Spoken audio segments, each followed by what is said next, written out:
Well, welcome to the 700 Club. 40,000 troops killed, wounded, captured, or missing.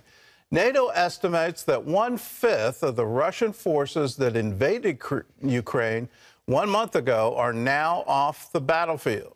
Well, the alliance is worried that a frustrated Vladimir Putin will resort to chemical, biological, or even nuclear weapons.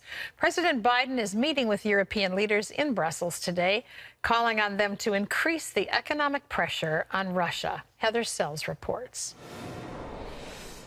NATO now estimates heavy Russian losses, as much as 20% of the forces that it sent to Ukraine. There is grave concern that a deeply frustrated President Putin is preparing for what was once unthinkable: chemical, biological, even nuclear warfare. It is why President Biden is rallying European allies. For the past few months, the West has been united. The president is traveling to Europe to ensure we stay united. NATO has announced it will double its military presence near Ukraine. So far, however, Europe has balked at an embargo on Russian oil and gas. Biden is hoping to change that. On Wednesday, the State Department formally accused Russia of war crimes in Ukraine. Russia's forces have destroyed apartment buildings, schools, hospitals, other elements of the critical civilian infrastructure. In Mariupol, 100,000 people remain trapped as the Russians bombard them. This video from a right-wing paramilitary group in the Ukrainian National Guard shows the port city's devastation. Today marks 1 month since Russia unleashed its invasion into Ukraine. The mayor of Kyiv says more than 260 have died. I am very appreciative and huge respect for every Ukrainian fighters. The Pentagon says the Ukrainians have pushed Russian forces back 34 miles outside of Kyiv. A U.S. defense official says it appears Russian forces are now prioritizing Luhansk and Donetsk in the eastern Donbass region to cut off Ukrainian troops and prevent them from moving west. President Zelensky will meet with NATO leaders in a closed-door meeting today as he calls on the world to rally. Come with Ukrainian symbols to support Ukraine, to support freedom. On Friday, President Biden travels to Poland, which has opened its arms to more than 2 million Ukrainian refugees. Heather Sells, CBN News. Well, the unthinkable, more than a month ago, it was unthinkable that Ukraine even stood a chance, that the war would be over very quickly, Russia would dominate the skies, and the Ukrainian forces wouldn't be able to withstand the sheer onslaught of the Russian military. But here we are, and it's actually now a David and Goliath story where David could actually win this war. But in that process, what's going to be the cost for the civilian population as Russia more and more turns to devastation as their war tactic, that they want to completely destroy neighborhoods and cities. They want to extract some kind of odd revenge. If they're trying to take over Ukraine, this is a very unusual way to do it. And the human cost is absolutely astounding. More than half of the refugees who have escaped Ukraine are children. One young woman described her journey to Poland and the warm welcome and support her family received from you through Operation Blessing. Take a look. As Operation Blessing continues work on the ground at the Medica border in Poland, we're meeting many refugees with stories of hardship. We are from Ukraine. We live in the Kharkiv region. We prayed to get here safely, so we are happy that we crossed the border really quickly. There is shooting in Kharkiv right now. We had to get out of there so the children would be safe. The journey from Ukraine into Poland is dangerous for multiple reasons, including freezing temperatures. Often, families are stuck waiting in the cold for an available train. There were a lot of people, so many people. We waited for hours at the train station in Lazavoy. Finally, someone saw that we have a little baby. After refugees arrive in Poland, Operation Blessing provides a place where families can recover from their journey. We're providing warmth, comfort, food, and someone to talk to as families figure out their next steps. I want everything to be good in Ukraine. I want to go back home. He does too. And I hope that we will go back and we will see our country in a good condition, and that I will see my grandmother, my parents, and my sisters. Thanks to Operation Blessing donors, families like these are receiving the help they so desperately need. I am very grateful to everyone, to every country that supports us. And first of all, I'm thankful to you that you sheltered us here and gave us so many things so we will not suffer. We are very grateful.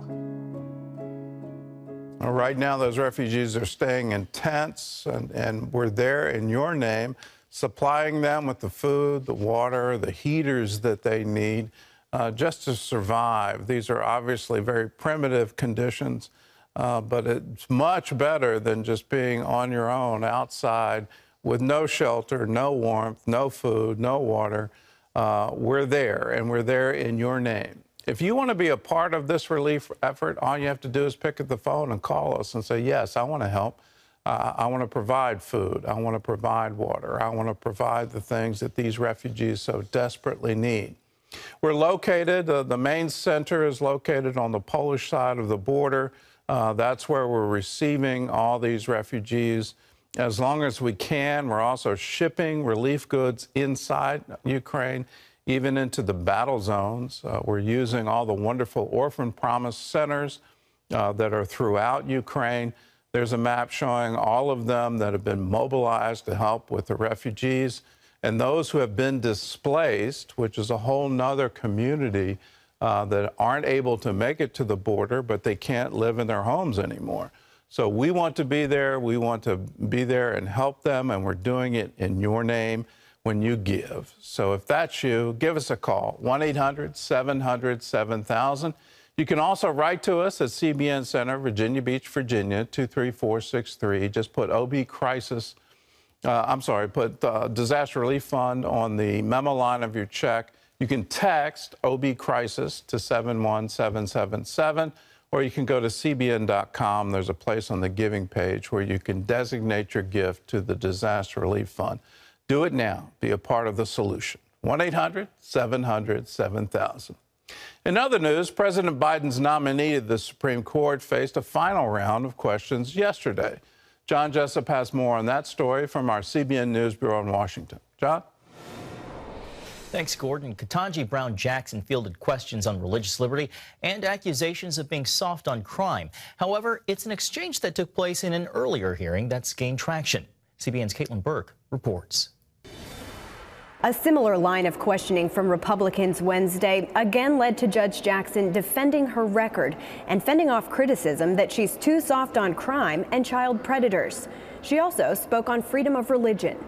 Do you agree with me that it's important to accommodate the sincerely held religious beliefs of all Americans? Religious freedom is a core foundational constitutional right. Senator Lindsey Graham picked up where he left off Tuesday in terms of heated questions for Jackson, this time talking about sentencing guidelines for those convicted of child pornography. We're trying to get people to stop this crap.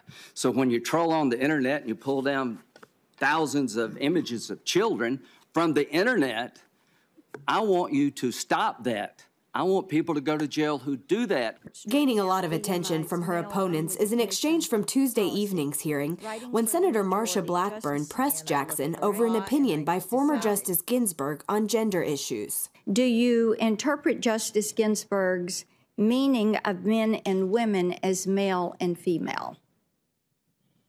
Again, because I don't know the case, I don't know how I interpret it. I need to read the whole thing. Can you provide a definition for the word woman? Can I provide a definition? No. Yeah. I can't. You can't? Not in this context. So I'm not a biologist. The meaning of the word woman is so unclear and controversial that you can't give me a definition? Democrats, meanwhile, focused on highlighting Brown's background and record. From work for corporate clients during your time in private practice to your work for low-income clients during your service as a federal public defender. And during your 9 years as a federal judge, you've written nearly 600 opinions. I think that's really quite a sterling record. You said you were the lucky first inheritor of Dr. King's civil rights legacy. I keep a daily journal. I wrote that down. I do consider myself, having been born in 1970, to be the first generation to benefit from the civil rights movement, from the legacy of all of the work of so many people that went into changing the laws in this country so that people like me could have an opportunity to be sitting here before you today. Next up in the confirmation process, the hearings will wrap up today with testimony from the American Bar Association and outside witnesses. Then the committee will vote on whether to advance the nomination, followed by a full Senate vote. Caitlin Burke, CBN News. Thanks, Caitlin. Turning now to the United Nations, where a report to the Human Rights Council accuses Israel of being an apartheid state. The Special Rapporteur for Human Rights in Palestinian territory submitted the report, which is to be released today. It accuses Israel of giving Jews special rights and privileges while subjecting Palestinians in Gaza and the West Bank to life under permanent military rule. Israel's envoy to the United Nations says the report fails to consider threats to Israel's security and that its true aim is to delegitimize and criminalize the Jewish state. Well, Israel is a world leader in responding to international disasters, and the war in Ukraine is no different. CBN's Chris Mitchell takes us to an Israeli field hospital near the western city of Lviv, which is also teaching a lesson in forgiveness. Ukrainian and Israeli officials dedicated the Mostiska Field Hospital, located in western Ukraine between Lviv and the Polish border. The State of Israel mission to Ukraine today stands our unique moment in history. It effectively connects between our past Jewish life here that goes back 1,000 years and the modern Jewish state. Our mission is to make sure that Ukrainian people know they are not alone in this chaos. The $6.5 million project is operated by Sheba Medical Center and Schneider Children's Medical Center. Ukrainians started arriving as soon as the doors opened. I came here with my daughter. She's 2 and 8 years old, and she has problems on her skin. I have very high trust in the Israel medicine, so I decided to come and check up my daughter here. The hospital includes an emergency room, delivery room, and departments for men, women, and children. There are also imaging and laboratory capabilities with remote technology connected to Sheba Medical Center. We're here to just give full support and partnership with the local hospital. We're like an extension of their hospital, a unit in the field. We're working closely with their doctors and their system. Israel sent 10 tons of medicine, plus beds, equipment, and more than 60 workers. Many have Ukrainian-born parents or other relatives forced to flee or who were captured during the Holocaust. 80 years ago, my mother, Victoria Zamoyre, then a 15-year-old girl, after all her family was murdered in Belzec, fled her home not far from here on her way to freedom. Today, I, Elchanan Bar-On, stand here representing the State of Israel as part of a field hospital, lending a helping hand to anyone in need, friend or foe, because medicine has no boundaries. In the immortal words of the legendary Rabbi Akiva, love thy neighbor as thyself. The opening ceremony including raising both the Israeli and Ukrainian flags, singing of the national anthems, and a hope that the war would soon be over. Chris Mitchell, CBN News, Jerusalem. Thank you, Chris. We also want to mention CBN is hosting an exclusive live prayer event for Ukraine Friday, March 25th at 11 a.m. Eastern Daylight Time. You can register to join the effort at the address you see right there on your screen. Our very own 700 Club co-host Terry Musin will bring the latest on CBN's Orphans Promise and how it's helping victims of the war in Ukraine, then lead in a time of prayer. Gordon? Well, if you want to go to that website at cbn.com, pray for Ukraine, and join with Terry as she prays over Ukraine, praying for all the Orphans Promise Centers, praying for that Orphan Promise Center director who was kidnapped on the streets. We still don't have an update of what has happened with her, but we need to pray and pray for the release. So you can join with Terry and pray for the peace of Ukraine, pray for the provision for all these refugees that are coming. and pray that the war would stop. Amen. Prayer changes things. We're also going to have an update from people who are actually on the ground in Ukraine and on the other side, on the side of Poland, and some of what's happening there. So we'd love for you to join us.